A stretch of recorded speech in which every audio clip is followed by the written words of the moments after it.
Subscribe to our YouTube channel and press the bell icon to get the latest updates. तीनों दल मिलकर एक ऐसे निर्णय पर पहुंचे कि जो हमारी आस्था के प्रतीक हमारे इष्ट देव हनुमान जी का जो मंदिर था चांदनी चौक में, वो पिछले दिनों वो हटाया गया।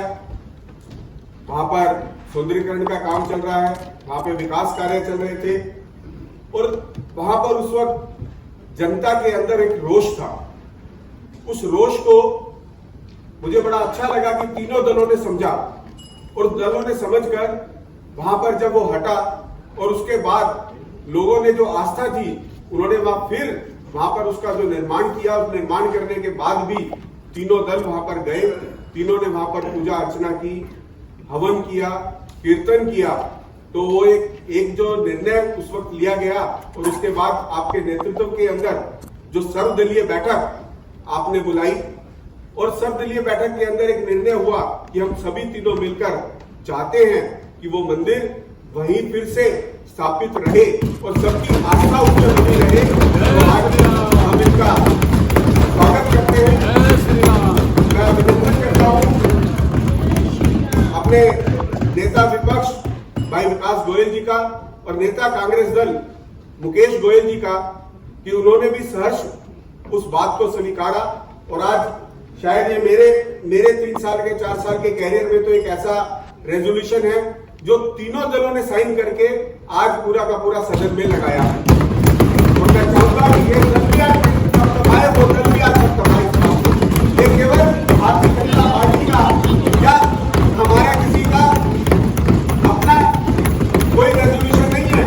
ये सभी दलों की आस्था इसमें है और उसके अंदर उस मीटिंग के अंदर हमारे जोन के भाई साबिक मोहम्मद जी उपस्थित थे। ये भी एक बहुत बड़ी अच्छी बात है कि उन्होंने भी सहर्ष स्वीकार किया। तो मैं आज अभिनंदन करता हूँ सभी दलों का। तो आज क्योंकि वो जो चांदनी चौक क्षेत्र है, वो चांदनी चौक क्षेत्र दिल्ली का दिल माना जाता है। मैं जब उसकी सारी जो पीछे उसके गया उसके बारे में मैंने देखा, तो आज जब हम देखते हैं कि उसी चांदनी चौक उसी रोड पर अगर सबसे बड़ी चीज अगर लाल किला है जो विश्व की सबसे बड़ी धरोहर, जिसके ऊपर हमारे देश के प्रधानमंत्री जब 15 अगस्त को जहां पर हमारी आजादी का पर्व मनाते हैं उस दिन हमारा दिल जो है छाती चौड़ी हो जाती है कि आज हमारा देश कहां तक पहुंचा है और आज हमारे देश जो है विश्व के अंदर उनका नाम है। इसी प्रकार से वहां पर जामा मस्जिद है, उसी क्षेत्र के अंदर स्थित है। लेकिन सबसे बड़ी बात उस रोड की वो ये है कि वहां पर सर्वधर्म जो स्वभाव वहां पर बना हुआ है वो बड़ा ही सराहनीय है।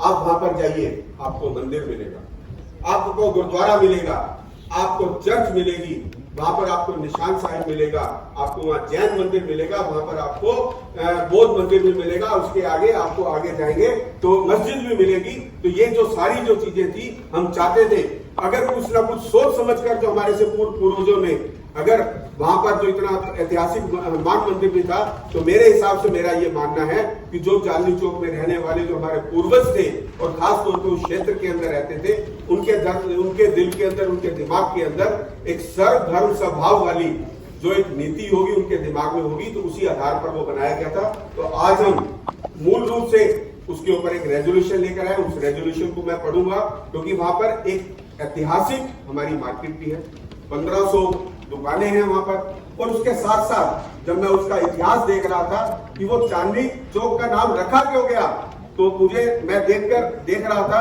तो उसके अंदर मुझे पता चला कि वहां पर जो उसका डिजाइन बनाया गया था, शाहजहां की पुत्री राजकुमारी जहांआरा ने किया था उस चौक का निर्माण। उसके बीचों बीच में एक ताल भी था और ताल में जिसमें चंद्रमा की चांदनी बिखरती थी, जिसके नाम पर ये चांदनी चौक नाम रखा गया था। तो ये भी एक ऐतिहासिक नाम है।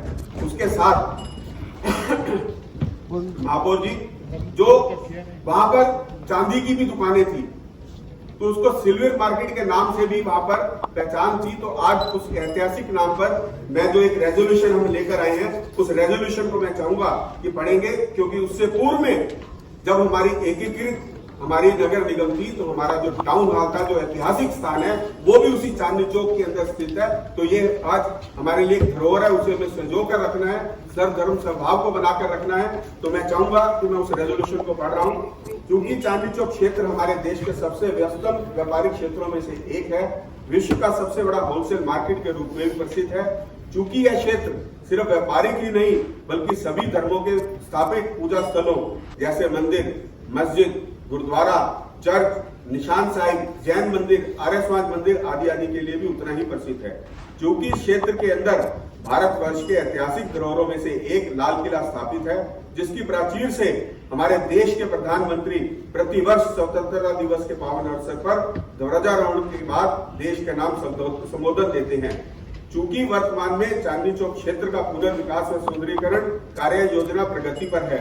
चूंकि पिछले दिनों इस कार्य योजना के तहत चांदनी चौक की सड़क पर पिछले 60 वर्षों से स्थापित हनुमान मंदिर को तोड़ दिया गया था, जिसका प्रतिकूल असर इस क्षेत्र की जनमानस व श्रद्धालुओं पर पड़ा और उनकी धार्मिक भावनाएं भी काफी आहत हुई।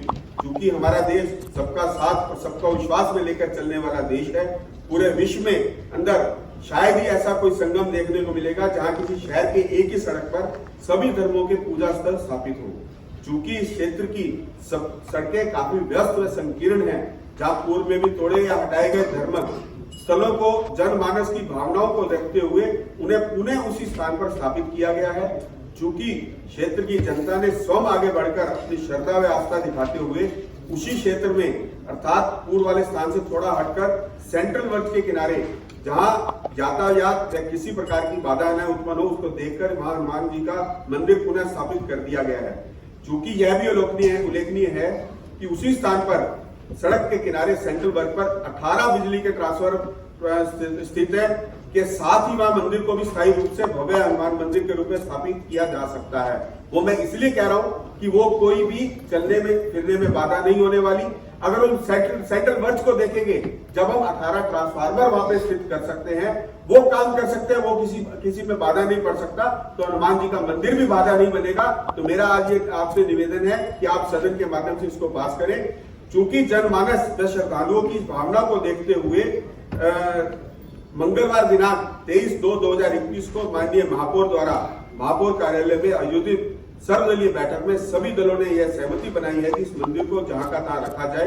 चूंकि इस मंदिर की पुनर्स्थापना के लिए सभी दलों ने आस्था व श्रद्धा प्रकट की है, जो कि हमारे देश के लिए मिसाल है और एकता का परिचायक है। अतः उत्तरी दिल्ली नगर निगम की यह सभा संकल्प करती है कि पक्ष व विपक्ष की राजनीति से ऊपर उठकर चांदनी चौक स्थित हनुमान मंदिर को वर्तमान स्थिति जहां का तहां में रहने दिए जाने हेतु सर्वसम्मति से निर्णय लेती है एवं निगम आयुक्त को निर्देश देती है कि निगम द्वारा इस मंदिर में तोड़फोड़ की कोई कार्रवाई ना की जाए। भविष्य में भी सभी धर्मों के पूजा स्थलों के प्रति सद्भाव रखा जाए और इस प्रस्ताव को दिल्ली के सरकार के पास भेजा जाए कि वे अपने स्तर पर इस मंदिर को तोड़फोड़ को कार्रवाई न कर सके। और हम आज सभी दल मिलकर, तीनों ने इसके ऊपर साइन किए हैं, हम सभी मिलकर आज ये निर्णय लेते हैं कि ये मंदिर जहां है वहीं रहेगा और उसकी और भव्यता को हम आगे बढ़ाएंगे और जो जनमानस की श्रद्धा है वो इसी प्रकार से बनी रहे। मैं आप धन्यवाद करता हूं और धन्यवाद करना चाहता हूं अपने विपक्ष के साथियों का, जो उन्होंने आज के ऊपर साइन किया, और मेरे विपक्ष जो हमारे मुकेश जी है कांग्रेस के, उनका भी धन्यवाद करना चाहता हूँ, उनके सभी साथियों का, जो चेयरमैन का भी, जिन्होंने मुझे सहयोग किया। बहुत बहुत धन्यवाद। तो एक सवाल इसी से जुड़ा हुआ है, मैं आपकी जानकारी के लिए बात करना चाहता हूँ। 1 मिनट का समय चाहिए। जैसा कि आपको मालूम है कि बाग दीवार के अंदर 1956 के अंदर महात्मा बुद्ध की प्रतिमा जो है वहाँ स्थापित है। आज उस प्रतिमा और उस भारत का जो हाल है, शायद आपने देखा होगा, जबकि इसका उद्घाटन हमारे माननीय प्रधानमंत्री जवाहरलाल नेहरू ने किया है, लेकिन आज तक उसकी सुध लेने की किसी ने कोशिश नहीं की है। मैंने आपको लेटर में लिखा है, बाग दीवार जो पार्क था, उस पार्क को भी इतना संकीर्ण कर दिया गया, उसकी हालत इतनी बेकार है कि वो जो नीचे गड्ढे में मूर्ति चली गई, उसके अंदर कूड़े का, आपने जानकारी के लिए मैं आपने इसी से जुड़ा हुआ सवाल है, क्योंकि आपने हनुमान मंदिर हम सब लोगों ने साइन किए हैं, संयुक्त प्रस्ताव है, अच्छी बात है कि होना चाहिए, लेकिन मैं आपकी जानकारी के लिए लाना चाहता हूँ कि 1956 में महात्मा बुद्ध की प्रतिमा स्थापित हुई और आज तक बुद्ध पूर्णिमा पर उसमें कोई माल्यार्पण नहीं होता। ये आपके जब में आईएमसीडी के लिए बड़ी शर्मनाक बात है ये। अगले सप्ताह वहाँ आप मेरी बात तो ठीक पूरी है। मेरी बात तो पूरी होने दीजिए। मैं कुछ कह नहीं रहा हूँ, मैं अपनी बात रख रहा हूँ। मैं ये कहना चाहता हूँ ये भेदभाव क्यों है? क्या ये भेदभाव क्यों किया जा रहा है? क्या महात्मा बुद्ध जो कि आज दलितों के प्रतीक बन गए, क्या इसलिए उनसे साथ ये भेदभाव किया जाएगा? 1956 में जवाहरलाल नेहरू ने बुद्ध प्रतिमा स्थापित की और आज तक एमसीडी की ओर से बुद्ध पूर्णिमा के दिन जैसे कि सबकी जयंतियों के ऊपर माल्यार्पण होता है, उनके ऊपर क्यों नहीं हुआ आज तक? वो उसकी हालत आज से इतनी बद से बदतर हालत क्यों हो गई है? ये बहुत बड़ा विषय है। देखिए मैं माननीय मेयर साहब आपसे ये मैं